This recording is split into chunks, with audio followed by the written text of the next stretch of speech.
Alright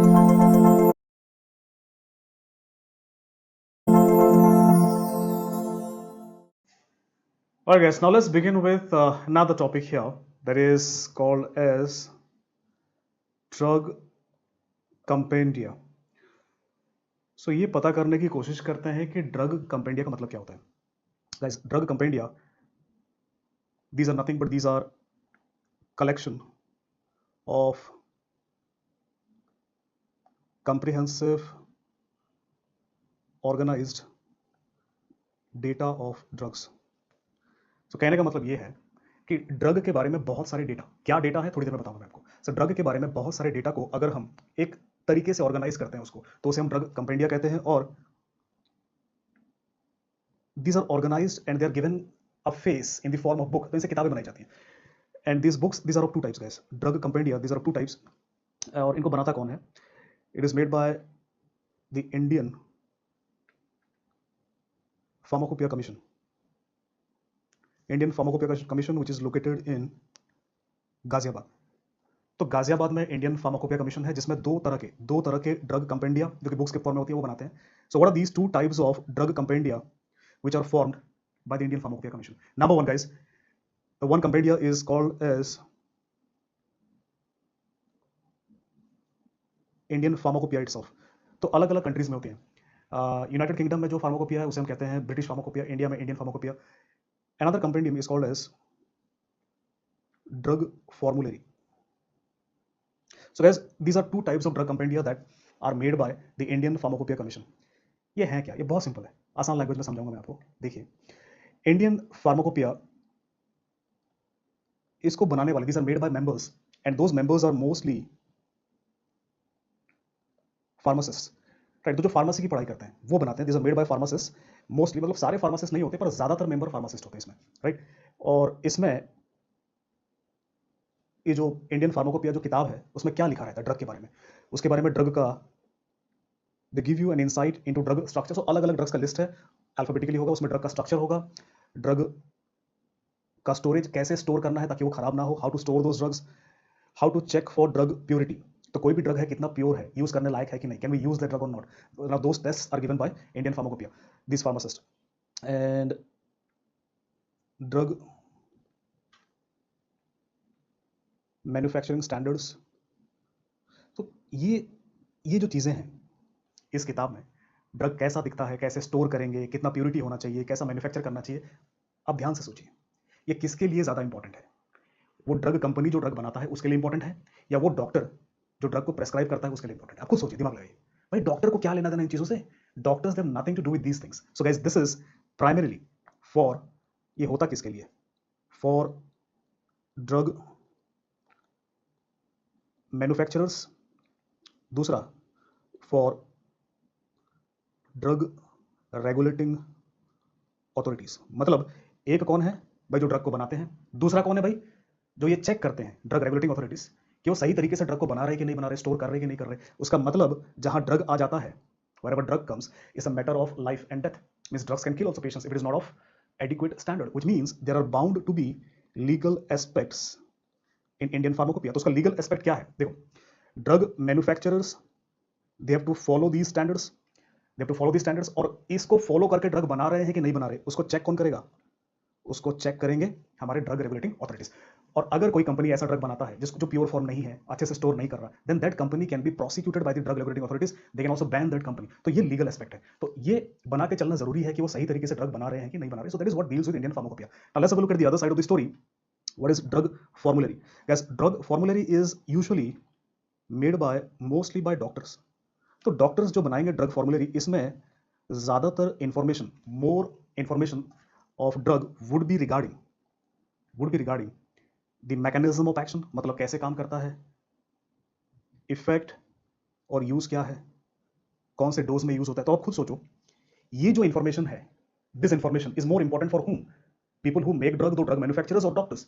obviously for doctors. So this information guys, this is more important. Or drug formulary is for doctors and that helps in prescribing तो doctors को drug लिखने में मदद करता था कि वो रेफर कर सके कौन सा ड्रग कौन सी बीमारी में यूज होता है, बिकॉज आपको भी पता है इंसान का दिमाग क्या है, आज याद है कल भूल गए, तो बार बार पढ़ना पड़ता है तब याद होता है। So we can whenever we want we can refer back right as doctors whenever we prescribe to this.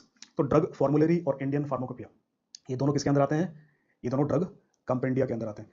तो अब आते हैं एमसीक्यू। आपके नर्सिंग एग्जाम्स में what is that they can ask you, they can give you a list of 4 different things and they ask you which of the following is a drug compendia. Drug compendia, your answer can be either Indian pharmacopoeia और drug formulary. Second they can ask you जो drug compendia है उसमें से doctors के लिए कौन सा important है, डॉक्टर्स के लिए कौन सा इंपॉर्टेंट है? Drug formulary.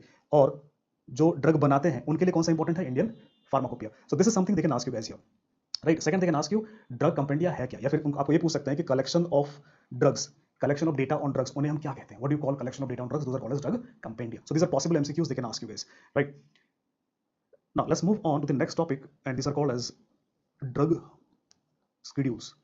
So guys, drug schedules, these were developed when government of India it formed the Drug and Cosmetic Act in 1940.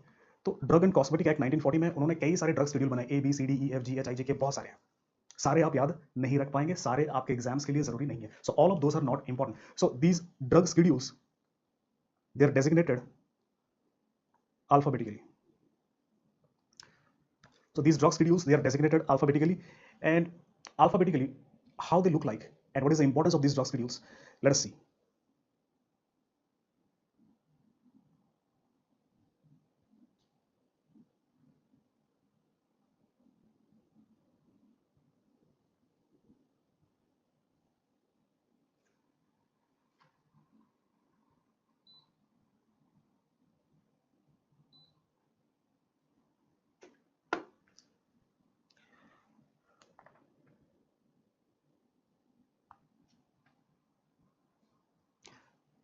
So you can see here guys, let's talk about these drug schedules.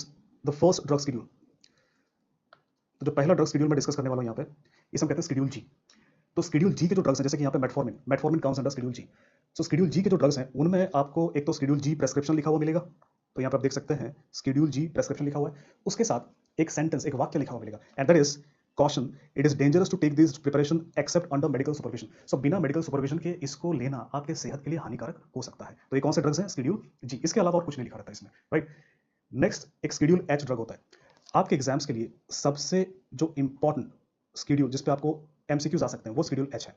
तो आप देखते हैं schedule H में obviously यहाँ पे schedule H prescription drug लिखा होता है, पर इसमें जो सबसे इंपॉर्टेंट चीज लिखा रहता है वो आपको देखना है, that is not to be sold in retail without the prescription of registered medical practitioner. इसका मतलब इनको बिना प्रेस्क्रिप्शन के, मतलब ये दवाई, ये ड्रग जैसे कि पैरासिटामोल टैबलेट है, अगर मैं बिना प्रेस्क्रिप्शन के जाऊं तो मुझे नहीं देगा फार्मेसी वाला, right. So prescription is important for these drugs. So आप एग्जाम में सवाल क्या पूछेंगे आपसे, कौन से ड्रग शेड्यूल को प्रेस्क्रिप्शन ड्रग शेड्यूल कहा जाता है, which are prescription only drugs that covered under which schedule, your answer would be schedule H. तो शेड्यूल पे अगर आपको एमसीक्यू आएगा, ये सबसे इंपॉर्टेंट एमसीक्यू आएगा, पहला पॉइंट। दूसरा पॉइंट, जो भी शेड्यूल एच वाले ड्रग होते हैं उनमें RX लिखा होता है।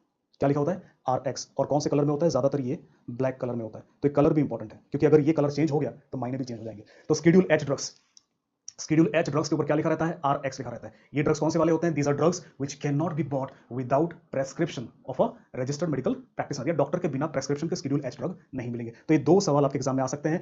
RX लिखा रहता है, कौन सा शेड्यूल वाला ड्रग है? Schedule H. प्रेस्क्रिप्शन के साथ ही मिलता है, कौन सा ड्रग है? Schedule H, right. So the drug that can be bought only with prescription, schedule H drug. अब देखो यहाँ पे शेड्यूल एच में RX होता है, शेड्यूल एच में NRX वाले भी ड्रग होते हैं। तो अगर शेड्यूल एच में NRX ड्रग है, N here stands for narcotics, तो यहाँ पे नार्कोटिक्स वाले ड्रग होते हैं और जिनका अब्यूज पोटेंशियल होता है, बट इनका लो अब्यूज पोटेंशियल होता है। जैसे कि आप देख सकते हैं यहाँ पे, as you can see here clonazepam, clonazepam is a benzodiazepine, और इसको लोग अब्यूज कर सकते हैं, but its abuse potential is not that very high. That is the reason why I need to write here NRX। अब देखो, किसी drug में RX लिखा है और NRX लिखा है, तो उसका मतलब डिफरेंस आप समझ गए। रियल लाइफ में इसका क्या अंतर है? देखो, अगर कोई RX ड्रग है तो आप एक प्रेस्क्रिप्शन से, आपके पास एक प्रेस्क्रिप्शन है तो आप कई बार जाकर के फार्मासिस्ट से ड्रग ले सकते हैं, पर अगर यहाँ पे एक प्रेस्क्रिप्शन है और आप एक बार जाते हैं तो केवल आपको एक ही बार ड्रग मिलेगा। दैट मीन्स हर बार आपको नया प्रेस्क्रिप्शन चाहिए NRX ड्रग के लिए। क्यों? क्योंकि ऐसा हो सकता है मे बी कि डॉक्टर ने उसको एक बार के लिए दवाई ली और उसको मजा आने लग गया और अब वो बार बार जा रहा है लेने के लिए। That is the reason why NRX drugs you need prescription every time you need to buy the drug. RX drug with same prescription you can buy multiple number of times. So guys, this is the difference between RX and NRX schedule H drug. उसके बाद आता है schedule H1, एक नया schedule आया है, schedule H1 कुछ साल पहले आया है, और इनमें भी RX लिखा होता है, RX लिखा होता है, बट ये जो RX है आपको ध्यान ये देना है कौन से कलर में है। Guys, RX मैंने क्या कहा था? I told you RX should be in black color. Here it is in red color. That is why it is not schedule H. It is schedule H1. And what is the meaning of schedule H1? This is mostly for which drugs?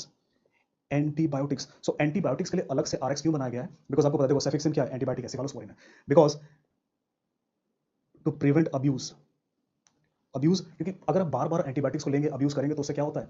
Resistance आता है, bacteria में resistance आता है, फिर आगे चल के आप यूज नहीं कर पाएंगे. In fact the biggest problem today with the use of antibiotic is the bacteria which were responding previously they have stopped responding to this antibiotics. So उसको प्रिवेंट करने के लिए इंडियन गवर्नमेंट ने क्या किया है? एक नया शेड्यूल लेके आए हैं, शेड्यूल H1, और जहां पे जितने भी एंटीबायोटिक्स हैं उनमें RX लिखा होगा, पर कौन से कलर में? रेड कलर में. सो ये सवाल आपको एग्जाम में क्या पूछ सकते हैं कि इनमें से कौन सा शेड्यूल H1 ड्रग है? आंसर क्या होगा? जो भी एंटीबायोटिक होगा ऑप्शन में. Second they can ask you red color RX is written for which drugs? Your answer would be antibiotics. So it's very simple, guys, right? Now there is schedule X. Schedule X drug इनको हम कहते हैं, और या फिर इनको जो लिखा रहता है रेड कलर में XRX, और ये भी नार्कोटिक्स हैं. पर NRX वाले जो नार्कोटिक्स मैंने बताया था उनके मुकाबले इनके पास क्या होता है? हाई अब्यूज पोटेंशियल होता है. उनके साथ मैंने क्या कहा था? अब्यूज पोटेंशियल लो होता है, राइट? पर इनका हाई अब्यूज पोटेंशियल है, जैसे कि methylphenidate. In fact methylphenidate is a stimulant, तो इनको ड्रग अब्यूजर्स अब्यूज करते हैं. और ये जो शेड्यूल X वाले ड्रग्स हैं इनके लिए स्पेशल लाइसेंस चाहिए फॉर मैन्युफैक्चरिंग, बनाने के लिए भी चाहिए और सेल के लिए भी चाहिए. और बेचने के बाद सेल का जो डेटा है आपको 2 साल तक संभाल के रखना पड़ता है. For 2 years you need to keep the data, because कभी भी जाकर के आपका डेटा चेक कर सकते हैं कि कौन से पेशेंट को आपने देखा. ऐसा तो नहीं है कि आप उसको बेचने लग रहे हैं जो ड्रग अब्यूज करते हैं, राइट? सो शेड्यूल X में XRX लिखा जाता है, और इसमें कौन से ड्रग्स होते हैं? Drugs with high abuse potential, right? These are XRS drugs. So I hope you have understood what is the difference between RX and NRX. What is the difference between red RX and black RX? What is the difference between NRX and schedule X? तो NRX क्या होता है? NRX मैंने आपको बताया था यहाँ पे, एक बार फिर से रिवाइज कर लेते हैं. अगर अगर RX है ब्लैक कलर में, मतलब कौन सा ड्रग है? शेड्यूल X ड्रग है. अगर RX है रेड कलर में, मतलब कौन सा शेड्यूल ड्रग है? शेड्यूल H1 ड्रग है, दैट इज एंटीबायोटिक. अगर शेड्यूल H में NRX है, मतलब नार्कोटिक है, लेकिन अब्यूज पोटेंशियल देखिए वो लो है. अगर XRX है, मतलब शेड्यूल X ड्रग है और उसमें अब्यूज पोटेंशियल क्या है? बहुत हाई है. फाइनली एक है शेड्यूल K ड्रग्स. देखो यहाँ पे आपको ना तो RX मिलेगा, ना NRX, XRX, कुछ भी लिखा हुआ नहीं मिलेगा, right? And this schedule K drugs are, these are mostly home remedies like antacid जो हम घर में रखते हैं उसके लिए, इनमें कुछ नहीं लिखा रहता. उसके बाद पैरासिटामोल, फीवर होता है, बुखार होता है, पैरासिटामोल यूज करते हैं. ग्राइप वाटर, बच्चों को जब पेट दर्द वगैरह होता है, छोटे बच्चों को, उनके लिए ग्राइप वाटर पिलाया जाता है. तो ये antacid, paracetamol, gripe water, castor oil, तो ये सब जो है होम रेमेडीज वाले, ये शेड्यूल के ड्रग्स हैं, जो जिनके लिए, इनके लिए भी प्रेस्क्रिप्शन नहीं चाहिए, लोग अपने घर में रखते हैं, उसको यूज करते हैं. सो दोस्तों ये डिफरेंट शेड्यूल्स हैं, these are different schedules of drugs.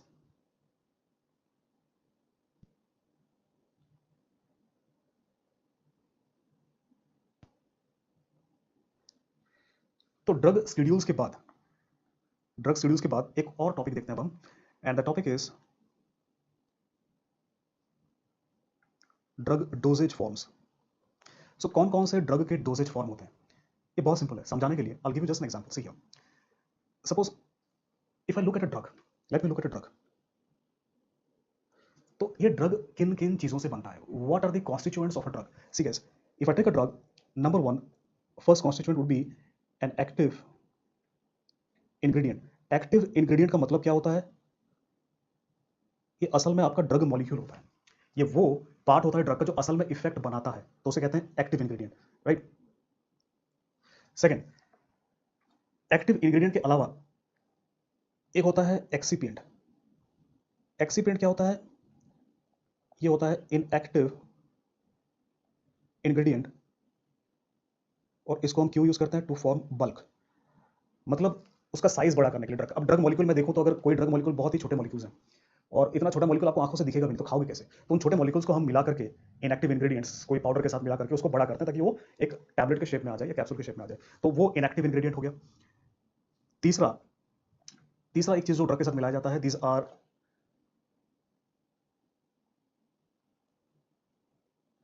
Liquid solution to dissolve drug. तो ड्रग को घोलने के लिए लिक्विड सॉल्यूशन यूज करते हैं, जैसे कि शुगर का सिरप यूज कर सकते हैं, राइट? तो एक ड्रग में ये सारी चीजें आप मिला करके बना सकते हैं. अब पहला एग्जांपल लेते हैं. अगर मैंने ड्रग का मॉलिक्यूल लिया और मैंने इनएक्टिव इंग्रेडिएंट कोई पाउडर मिला दिया उसमें, तो इससे मैं क्या बना सकता हूं? टैबलेट बना सकता हूं, जो कि कौन सा फॉर्म हो गया? सॉलिड फॉर्म हो गया. दूसरा, मैंने क्या किया? मैंने ड्रग के मॉलिक्यूल को लिया और उसमें शुगर सिरप मिला दिया, तो इससे फॉर एग्जांपल क्या बना सकता हूं मैं? कफ सिरप बना सकता हूं, जो कौन सा फॉर्म का है? कौन सा फॉर्म का है? लिक्विड फॉर्म का है। तो ये जो ड्रग सॉलिड या लिक्विड है, इसे हम क्या कहते हैं? इसे हम कहते हैं ड्रग का डोजेज फॉर्म कहते हैं। मतलब ड्रग का डोजेज किस फॉर्म में है, लिक्विड है, सॉलिड है, इसके अलावा और भी है, सेमी सॉलिड है, इनहेलेशनल है। ये जो मैंने आपको बताया है, ये आपके समझने के लिए है, right? This is for just to make you understand what you mean by dosage form and how these dosage forms are made. Now guys, let's begin with the first dosage form, that is solid dosage form. And in solid dosage form, I'll show you some diagrams how they look like and what are the types. Let us see.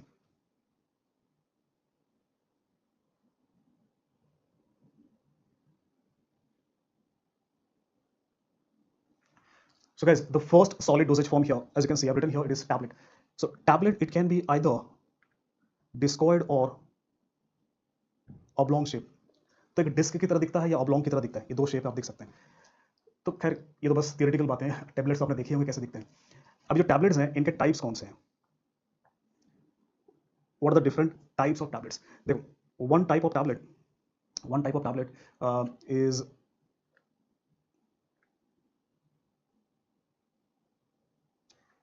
one type of tablet, it is known as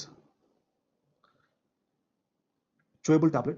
और chewable tablet कौन सा होता है? जिसको आप चबा करके खाते हैं। फॉर एग्जांपल, एस्पिरिन का आता है chewable tablet। एस्पिरिन का टैबलेट कहाँ दिया जाता है? मायोकार्डियल इन्फॉक्शन, एमआई में। तो जब एमआई का पेशेंट, मायोकार्डियल इन्फॉक्शन का पेशेंट आपके पास आता है, तो जब पहला ड्रग आप देते हैं उसको इमरजेंसी में, वो क्या होता है? एस्पिरिन। तो आप भी कई बार नर्सिंग के एस्पेक्ट से आप एमआई के पेशेंट्स के साथ डील करेंगे। मे बी आपका जो डॉक्टर है वो अवेलेबल नहीं है, वो कहीं पे जो है इमरजेंसी को डील कर रहे हैं। तो जो पेशेंट अगर एमआई का आया, चेस्ट पेन है उसको, तो सबसे पहले आप क्या करेंगे? एस्पिरिन का टैबलेट देंगे। कैसा वाला? चबा के खाने वाला, च्यूएबल टैबलेट, राइट। दूसरा, डिस्पर्सिबल टैबलेट होते हैं। डिस्पर्सिबल टैबलेट क्या होता है? ये आपने कभी खुद भी लिया होगा या आपने टीवी में देखा होगा। किसी को सरदर्द होता है तो वो क्या करते हैं? टैबलेट लेते हैं एस्पिरिन का, पानी में डाल देते हैं, बुलबुले छूटते हैं उसमें से, टैबलेट घुल जाता है, फिर आप पी लेते हैं उसको, राइट। तो उसको घोल के क्यों पीते हैं? ताकि पेट पर टैबलेट का असर कम हो, मतलब एक जगह पे ना हो, यूनिफॉर्मली हो, ताकि साइड इफेक्ट कम हो उसका, right. So dispersible tablet aspirin is taken in headache. So what do? You drop a tablet of aspirin in water. It disperses. तो नॉर्मल डिस्पर्सिबल टैबलेट होगा तभी डिसॉल्व होगा। दूसरा कोई टैबलेट डालोगे तो टैबलेट वैसा का वैसा पड़ा रहेगा, right. So guys, chewable tablet, dispersible tablet, then there are sublingual tablet. Sublingual tablet कौन सा? जो आप टंग के नीचे रखेंगे। You'll keep these tablets under the tongue. They will immediately dissolve and will rapidly get absorbed into your systemic circulation. For example, कोई भी emergency में यूज करते हैं, जैसे कि नाइट्रोग्लिसरिन। नाइट्रोग्लिसरिन को कहाँ यूज किया जाता है? Angina, right. चेस्ट पेन होता है एंजाइना में, उसके लिए तुरंत क्या करते हैं? सबलिंगुअल नाइट्रोग्लिसरिन टैबलेट लेते हैं। एक और टैबलेट की बात करते हैं, इसे हम कहते हैं एंटेरिक कोटेड टैबलेट। अच्छा, एंटेरिक कोटेड टैबलेट का मतलब क्या होता है? देखो, अगर हम बात करें आपके स्टमक में, आपके पेट में, तो स्टमक में क्या होता है? HCl होता है, हाइड्रोक्लोरिक एसिड। और कोई ऐसा ड्रग है जो कि हाइड्रोक्लोरिक एसिड से टूट जाता है। So there is a drug which hydrochloric acid breaks that drug. तो वो ड्रग एब्जॉर्ब नहीं हो पाएगा। तो एब्जॉर्ब हो उसके लिए मैं क्या करूंगा? तो अगर ये मेरा टैबलेट है जो कि टूट रहा है, मैं क्या करूंगा? यहाँ पे इस टैबलेट के बाहर एक कोट लगा दूंगा, इस टैबलेट के बाहर एक कोट लगा दूंगा, और हाइड्रोक्लोरिक एसिड इस कोट को तोड़ नहीं पाएगा। तो ये इंटेस्टाइन में जाएगा आराम से, and then it will get absorbed in the small intestine. तो एंटेरिक कोटेड टैबलेट किसके लिए हम बनाते हैं? वो drug which are easily broken down by hydrochloric acid. For example, PPI, proton pump inhibitor, like omeprazole. तो इनके लिए हम एंटेरिक कोटेड टैबलेट्स बनाते हैं। चलिए आगे चलते हैं, एक और टाइप ऑफ टैबलेट देखते हैं। There is a tablet which is called as lozenge. तो लोसेंज होता क्या है? देखिए, how do you make a lozenge? आप टैबलेट लेते हैं, किसी भी ड्रग का normal tablet, and to the tablet you can add sugar and gums. तो इससे बन जाता है लोसेंज। और उसके बाद उस टैबलेट को मुंह में डालने के बाद what you need to do, you need to suck the tablet. So आप उस टैबलेट को चूसेंगे। भाई क्यों चूसेंगे टैबलेट को? अगर मैं आपको एग्जांपल दूं तो आपको अपने आप समझ में आ जाएगा। The example here is Strepsils. तो आपने खाया होगा, मैंने खाया होगा, सबने खाया होगा। स्ट्रेप्सिल्स को हम कैसे खाते हैं? भाई हम मुंह में रखते हैं और धीरे धीरे चूसते हैं उसको, और उसकी वजह से जो सूथिंग इफेक्ट है, लोकल इफेक्ट कहाँ आता है? हमारे गले में आता है, right. So that is what is called as lozenge, right. So you need to suck it so that it can have local effect. Local effect जैसे स्ट्रेप्सिल्स के साथ होता है। अब एक ग्रुप ऑफ और ड्रग्स की बात करते हैं। These are extended release tablets और कंट्रोल्ड रिलीज टैबलेट्स। देखो, इन दोनों का मैकेनिज्म अलग अलग है। मैं मैकेनिज्म में नहीं जाऊंगा, नर्सिंग के लिए इसका मैकेनिज्म इंपॉर्टेंट नहीं है, पर आउटकम इंपॉर्टेंट है। आउटकम क्या है वो इंपॉर्टेंट है, वो बताऊंगा मैं आपको। तो देखिए यहाँ पर एक्सटेंडेड रिलीज मतलब बहुत समय तक धीरे धीरे करके टैबलेट टूटेगा। कंट्रोल रिलीज मतलब टैबलेट में से जो ड्रग रिलीज होगा वो धीरे धीरे रिलीज होगा। तो ये टैबलेट बनाने से क्या होता है, ड्रग का ड्यूरेशन ऑफ एक्शन बढ़ जाता है। मींस कोई भी ड्रग अगर शॉर्ट एक्टिंग है तो उसका duration of action long acting हो जाएगा। फॉर एग्जांपल ये कौन से ड्रग्स के लिए हम बनाते हैं जो 2 से 6 घंटे तक काम करता है। तो कोई ड्रग है तो 2 से 6 घंटे काम करता है। Any drug, there is any drug which acts for only 2 to 6 hours, so I need to give it time and again like 4 times a day. By doing this what happens, the duration of action increases and it becomes 12 hours, 12 घंटे। तब मेरे को दिन में 2 बार देना है, right? So what happens here, extended release tablets and controlled release tablets, there is an increase in duration of action, right? तो इनके साथ कंफ्यूज मत होना। Entry coated tablet duration of action को नहीं बढ़ाता, वो क्या करता है, एसिड से बचाता है entry coated. Whereas extended release tablet और कंट्रोल्ड रिलीज टैबलेट ये क्या करते हैं, लंबे समय तक ड्रग को काम कराते हैं, they increase the duration of action, right? So these are different types of tablets. Now let's have a look at the next solid form of drug, that is capsules. So capsules का जो shape है आप देख सकते हैं, they have a cylindrical shape. तो इसका जो कवर है वो cylindrical शेप का होता है और ये किससे बना है, it is made up of gelatin which is water soluble. तो जैसे ही आप कैप्सूल को निगलेंगे आपके पेट में जाते ही जेलाटिन पिघल जाएगा बिकॉज ये वाटर सॉल्युबल है। दूसरी बात ये है कि इसके अंदर जो ड्रग होगा वो कैसा होगा। देखो इसके अंदर जो ड्रग है वो जो ड्रग होता है कैप्सूल में वो लिक्विड फॉर्म में भी हो सकता है या फिर इसके अंदर जो ड्रग है वो आपके पाउडर फॉर्म में भी हो सकता है। सो लिक्विड पाउडर दोनों से ही आप फिल कर सकते हैं। So you can fill a capsule with any of this form, right? But capsule itself is a solid form. Now there is something called as spensule. And what is spensule? Spensule is an extended release capsule, right? So just say we talked about extended release tablets, similarly we have spensule which are extended release capsules, right? So there's nothing much about capsules. Now let's talk about suppositories. Suppositories, we have spensule which are extended release capsules, right? So there's nothing much about capsules. Now let's talk about suppositories. Suppositories, if I talk about the shape, then these are bullet shaped. देखो मैंने यहाँ पे इसी वजह से diagrams में आपको इसलिए दिखा रहा हूँ। देखो चीज याद रखना, आपने मूवी देखी होगी दृश्यम मूवी में एक तो उसका फेमस डायलॉग था कि कौन सी तारीख को क्या हुआ था, वो अलग बात है।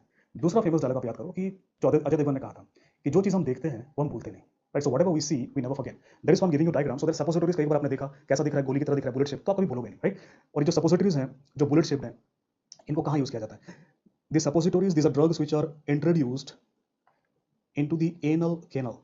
सो एनल कैनल में इनको इंट्रोड्यूस किया जाता है और वहां पे एनल कैनल में जाने के बाद टेम्परेचर सेंसिटिव होते हैं, तो टेम्परेचर एनल कैनल में ज्यादा होता है जिसकी वजह से वो क्या कर जाते हैं, पिघल जाते हैं, right? So they melt, so they are introduced into the anal canal where they melt and then they produce local effect, right?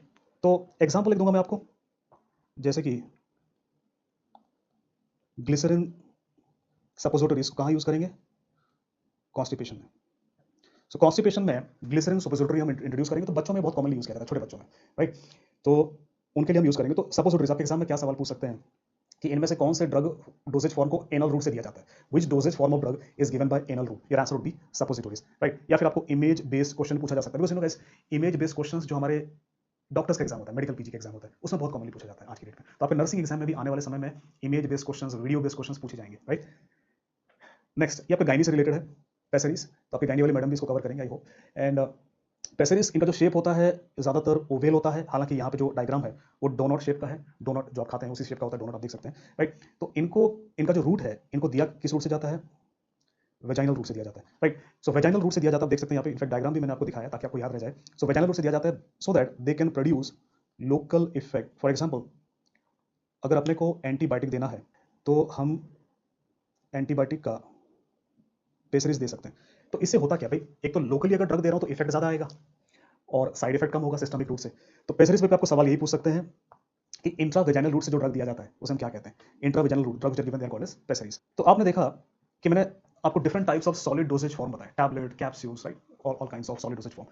Now let's have a look at the second part, that is the liquid, sorry, before I go to liquid, let us do away with the semi-solid dosage forms. तो semi-solid dosage forms क्या होते हैं, देखो कैसे बनाते हैं इनको। So let us take a drug, right guys? Let us take a drug, and to this drug, what I do, I add to this drug, I add an oily medium. तो मैंने ड्रग लिया और drug में एक oily medium को add कर दिया, जैसे कि वैक्स या फिर पैराफिन को ऐड कर दिया। तो अगर आप एक ड्रग के साथ ऑयली मीडियम को ऐड करेंगे तो उससे जो सेमी सॉलिड फॉर्म बनता है दोस्तों, उसे हम कहते हैं ऑइंटमेंट कहते हैं, that is called as ointment. पर अगर मैंने ड्रग को लिया और उसमें ऑयल प्लस वाटर का emulsion, so if I mix oil in water it becomes emulsion, तो ये इमल्शन बना करके मैंने ड्रग के साथ ऐड किया, तो जो इससे बनेगा दोस्तों, जो अपने को यहाँ पे मिलने वाला है उसे हम कहेंगे क्रीम। सो ऑइंटमेंट, क्रीम, बचपन से आपने देखा होगा, सुना होगा, सबके घर में यूज होता है। आज समझने की बारी है कि ऑइंटमेंट और क्रीम इन सब में क्या अंतर होता है। अगर मैं लेता हूँ ड्रग को और उसमें जेलाटिन ऐड करता हूँ, तो इससे जो सेमी सॉलिड फॉर्म बनेगा उसे हम क्या कहते हैं, जेल कहते हैं। और अगर मैं ले करके इनमें कुछ वाटर सॉल्युबल पाउडर मिलाता हूँ, वाटर सॉल्युबल पाउडर मिलाता हूँ, जैसे कि मिथाइल सेलुलोज मिलाता हूँ या फिर स्टार्च मिलाता हूँ, then the semi solid form that is formed is called as paste, right.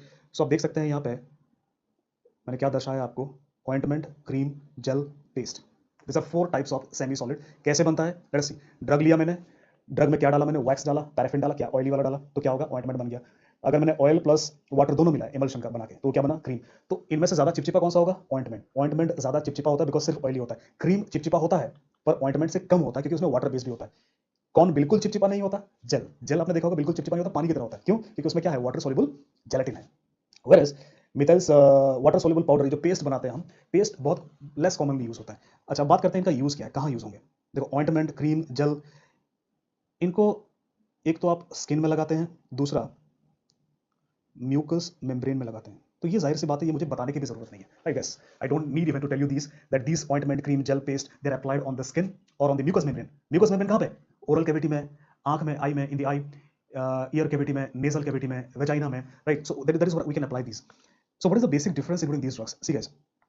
पहली बात, अगर अपने को if you want to apply on hair skin, तब ध्यान दो मैंने क्या कहा था, ये जो 2 ड्रग्स हैं ये चिपचिपे हैं। हालांकि ऑइंटमेंट ज्यादा चिपचिपा है as compare to cream, gel चिपचिपा नहीं है। तो अगर जहां बाल बहुत ज्यादा है, देखा आपने देखा होगा कई लोगों के बाल बहुत ही ज्यादा बाल होते हैं और वहां पे क्रीम लगाओ तो बालों में ही लग जाएगा, अंदर जाएगा कैसे।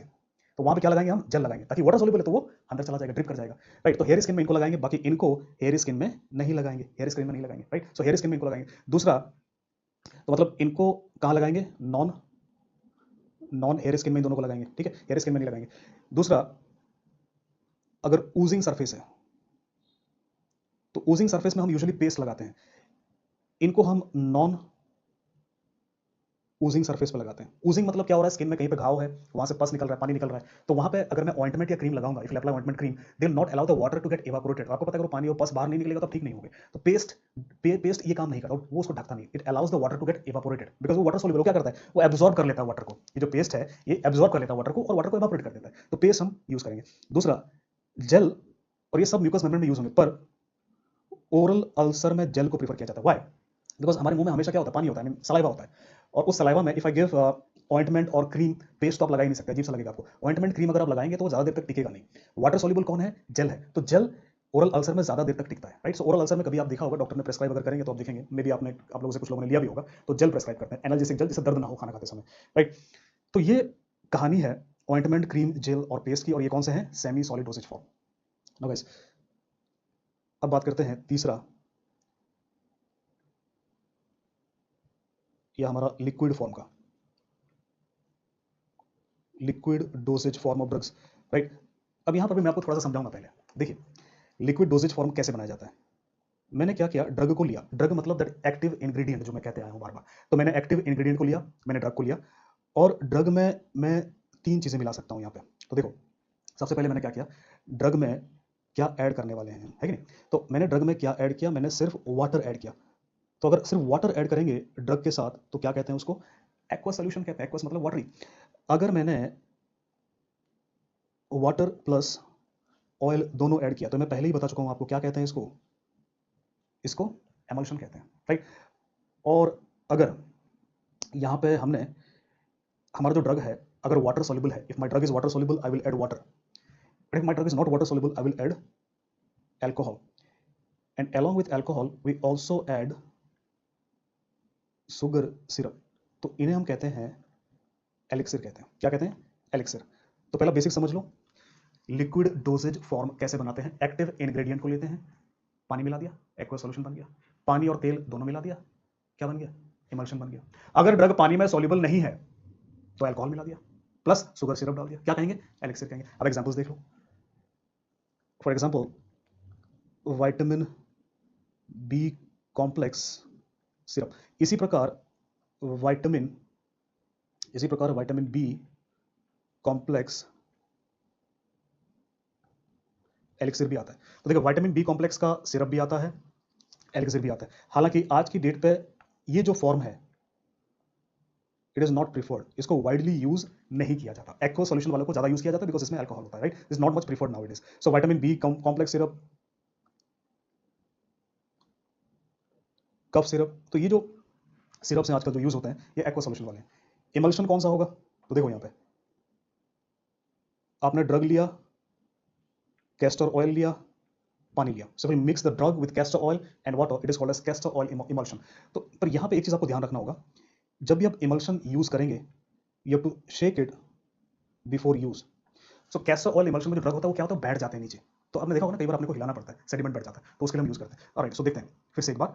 ड्रग लिया मैंने, तो कौन सा वाला बात कर रहा हूं मैं, लिक्विड डोजेज फॉर्म की। सो लिक्विड डोजेज फॉर्म, मैंने ड्रग लिया, पानी मिलाया, सिर्फ पानी, क्या बना, एक्वा सॉल्यूशन। ड्रग लिया मैंने, क्या मिलाया, पानी भी मिलाया, तेल भी मिलाया, water plus oil, what do I get here, emulsion.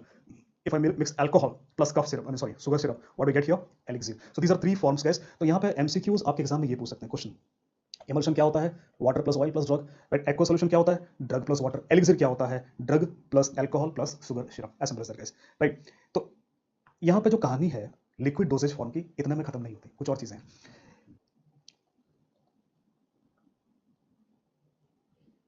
तो दोस्तों यहाँ पे इंजेक्शंस की बात करते हैं। इंजेक्शंस की बात करते हैं, तो इंजेक्शंस के लिए हम कैसे बनाते हैं इंजेक्शंस, देखिए हमने क्या किया, ड्रग को लिया, so I taken the drug and mixed it either with water और oil and then I can inject it. So injections में या तो पानी के साथ आप मिला सकते हैं उसको डाइल्यूट करने के लिए, या ऑयल के साथ मिला सकते हैं। तो जहां पे आप पानी मिलाएंगे इंजेक्शन के लिए, उसको आप सबक्यूटेनियस, इंट्राविनस, इंट्रामस्कुलर, एससी का मतलब सब क्यूटेनियस, आईवी का मतलब इंट्राविनस, आईएम का मतलब इंट्रामस्कुलर, तीनों रूट से दे सकते हैं। पर अगर मैंने ऑयल मिलाया है तो इसको आप सिर्फ सबक्यूटेनियस और इंट्रामस्कुलर रूट से दे सकते हैं। याद रखिएगा, जब भी ड्रग में ऑयल मिला होगा इंट्राविनस रूट से नहीं देंगे। क्यों, बिकॉज ऑयल क्या करता है, अगर ऑयल को इंट्राविनस रूट से देंगे तो ये क्या करेगा, हीमोलाइसिस करेगा। हीमोलाइसिस मतलब आपके आरबीसीज को तोड़ देगा, RBCs will break down, hemolysis. तो आईवी रूट से एक ये चीज है। दूसरा, हम इसको इंट्रामस्कुलर रूट से देते जरूर है, बट एक चीज आपको दिमाग में रखना पड़ेगा एज ए नर्स भी, जब आप इंजेक्शन देंगे इंट्रामस्कुलर कोई ऐसा ड्रग जिसमें ऑयल मिला करके आप देंगे, तो वहां पे इंट्रामस्कुलर रूट से क्या होगा, पेन ऑन इंजेक्शन, राइट। तो बहुत दर्द होगा, पेन होगा, जिसके लिए आपको पहले से ही प्रिपेयर होगा। ऐसा नहीं होना चाहिए कि आप उसको इंजेक्शन दे रहे हैं और उसकी चीख देख करके आप खुद ही डर गए और खुद ही बेहोश हो गए, राइट। तो पहले से प्रिपेयर होना चाहिए कि आपको पता होना चाहिए कि ये जो पेशेंट है, मैं इसको ये इंजेक्शन दूंगी या दूंगा, तो वो इंजेक्शन देने की वजह से ऐसा रिएक्शन आएगा और मुझे इस तरह से उसको पैसिफाई करना पड़ेगा, सांत्वना देनी पड़ेगी, राइट गाइस। अच्छा, इंजेक्शन की अगर बात करें तो ये आपको जो मिलेंगे, कहाँ से मिलेंगे, कौन से फॉर्म में होते हैं इंजेक्शंस। तो इंजेक्शंस कौन से फॉर्म में होते हैं, एक फॉर्म आप देख सकते हैं यहाँ पे, एम्पुल्स। तो ये एम्पुल्स जो हैं ये पूरा का पूरा ग्लास से बना रहता है और आपको इस ग्लास को यहाँ पर से तोड़ना रहता है। और ये याद रखिएगा, ये इंपॉर्टेंट है, ampoules are only for single time use, सिर्फ आप एक ही बार यूज कर सकते हैं, तोड़ने के बाद बार बार इसको स्टोर करके यूज नहीं करते। So injections they are available in ampoules, और दूसरा they are also available in vials. लेकिन यहाँ पे ग्लास भी होता है पर इसका जो कैप है वो रबर का होता है। तो यहाँ पे आप सिरिंज डाल करके ड्रग को निकालते हैं। इसका फायदा ये है कि आप इसको मल्टीपल यूज में ला सकते हैं। तो आपने जितना जरूरत है निकाला, फिर बाद में उसको संभाल के रख दिया, अगर रेफ्रिजरेशन की जरूरत है तो फ्रिज में रख दिया, नहीं तो वैसे रख दिया, राइट। तो जो ड्रग आप बार बार यूज कर सकते हैं, usually they are given in vials, otherwise single use drugs they are given in ampoules, right. So this is about the drugs which are injectable drugs, how they are available, right guys. So injections की बात करी हमने, और injections के बाद the last form of liquid form of drug here, these are called as lotions, इनको हम lotions कहते हैं। तो लोशंस कैसे बनाया जाता है, आपने ड्रग लिया, ड्रग में वाटर और ऑयल दोनों मिला है, so you take drug, mix water and oil and that gives you lotion.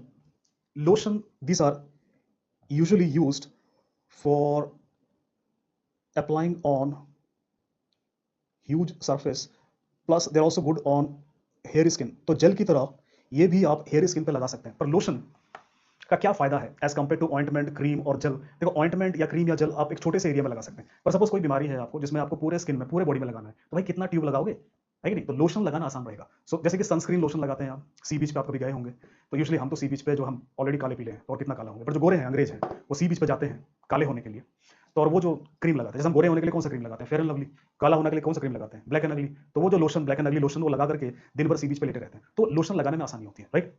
सो ये लिक्विड फॉर्म ऑफ ड्रग है। तो एज डोजेज फॉर्म हमने देखा 3 doses form, solid doses form, semi solid doses form और एट लास्ट हमने देखा liquid doses form. Liquid doses form में अलग अलग प्रकार के मैंने बताया आपको, इंजेक्शंस हैं, लोशन है और बाकी जो एक्वस और आपके जो अलग प्रकार के सॉल्यूशंस बताए मैंने आपको। So guys, let's have a look at the last dosage form, and that is inhalational dosage form. So inhalational route मतलब जो ड्रग हम इनहेल करते हैं, लंग्स में जाता है, राइट? तो इनहेलेशनल डोजेज फॉर्म में एक प्रकार के जो ड्रग्स हैं, one type of drugs, these are either in gaseous form, तो गैस में होते हैं, या फिर they are volatile liquids. Volatile liquid का मतलब क्या होता है? अगर आपको खुला छोड़ देंगे तो तुरंत भाप बन जाएगा, वेपर बन जाएगा, वेपराइज हो जाएगा, गैस में कन्वर्ट हो जाएगा। सो दीज गैसियस और volatile liquids, these are primarily used in anesthesia. So anesthesia में अगर ओटी में आप काम करेंगे तो वहाँ पे एनेस्थीसिया के मशीन्स लगे होते हैं, उन मशीन्स में गैस के सिलेंडर्स होते हैं या फिर वेपराइजर्स होते हैं जिनमें हम वोलाटाइल लिक्विड्स को देते हैं इनहेलेशन रूट में। एनेस्थीसिया के अलावा भी इनहेलेशनल डोजेज फॉर्म होते हैं जिनमें आप पाउडर यूज करते हैं। पाउडर का जो साइज होता है, छोटा छोटा जो साइज होता है पाउडर में, देयर इज 1 to 5 माइक्रोमीटर्स। देखो powder can not B size lesser than 1, एक माइक्रोमीटर से अगर छोटा होगा तो दिक्कत क्या होगी, वो जैसे अंदर जाएगा वैसे ही बाहर आ जाएगा, भाई बॉडी के अंदर जाएगा नहीं।